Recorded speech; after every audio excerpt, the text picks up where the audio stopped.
Firy amintsika no samy resaka fananana, isika malagasy dia mbola manano sarotra no resaka izany. Noariana nefa isika izy davam-pananana raha tsy misy angano sampona, ka nahoana no nataona hamenatra sady antoka ny fitohizan'ny aina izany. Ivosoa no anarako, ny resaka fananana no iarahako mitafa aminareo anio.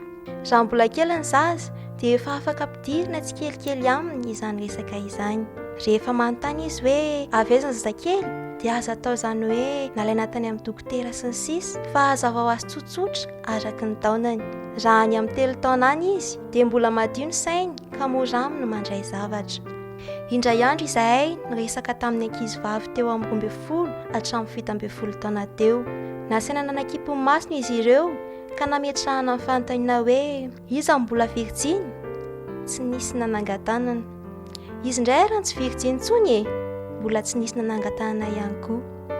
Nitsoki-hevitra noraisina tamin'izay dia hoe tsy fantatra izy ireo izay tsara. Tsy mba noresahana azy mantsy izany fa natao na hamenatra. Araka ny fandinihana nataony manam-pahaizana dia ny 5 isan-jato ny ankizy dia miandry no resahana. Ianao ray aman-dreny ao an-trano tsy manam-potoana iresahana aminy na menatra na tsa, hany ka lasany amin'ny namana tsy mahalala firy ny momba ilay resaka izy no manontany. Tsy jamba ny famitantana ve izany? Mandeha amin'izay ny resaka hoe ndry ve ke mbola tsy manao sipa foana dia mbola virjiny koa? Mampalahelo fa tsy tsapa intsony ny lanjan'izany hoe virjiny izany.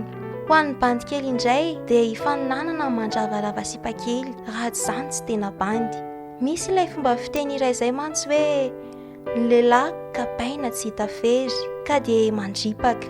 Ny ray aman-dreny koa tsy dia miteny satria ny lano azy ary haino azy izany. Aleo fiainana no anitsy azy. Kanefa tsy nisy nahitany ankibon-dreny nge. Ny tsy firesahana fananana ao an-tokantrano no mahatonga ny ankizy ho lavo satria lasa ny fiarahamonina no mampianatra azy. Na lahy na vavy dia tokony hambara azy ny resaka fananana mba tsy handeha araka ny tsy fahalalana fotsiny izy ireo.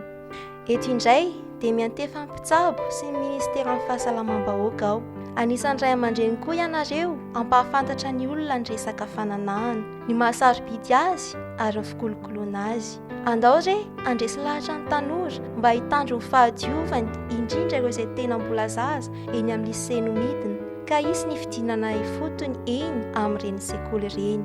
Isy ny firesahana amin'ny tanora mahakasika amin'ny fananana indrindra fa ny firaisana ara-nofo. Ho hazavaina amin'izany ny vokatra azo avy amin'ny firaisana ara-nofo, mety ho bevoka izy ireo ka hanelingelina ny fianarana izany.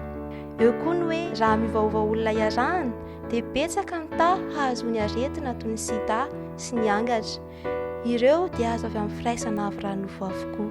Eto am-pamaranana aho dia mitaona antsika nova famindra fa fotoanan'izao. Ry tanora namako, andao ny fianarana no olofosantsika tsara ka tsy ho maika ny anambady aloha loatra noho ny voaka tsy nariana na nahabevoka zanak'olona mba hanova ny tantara ka hanandratrava ny gasikara. Iray aman-dreny tsy ankanavaka, ny firesahana ny momba ny fananana ankalalahana no ahafantarany zanakao ny lanjany ka hitandremana ny tenany. Izy ireo mantsy no ray aman-dreny Atsoatsy. Madagasikara mandroso, ankohonana mirindra sy mivoatra no antoko izany.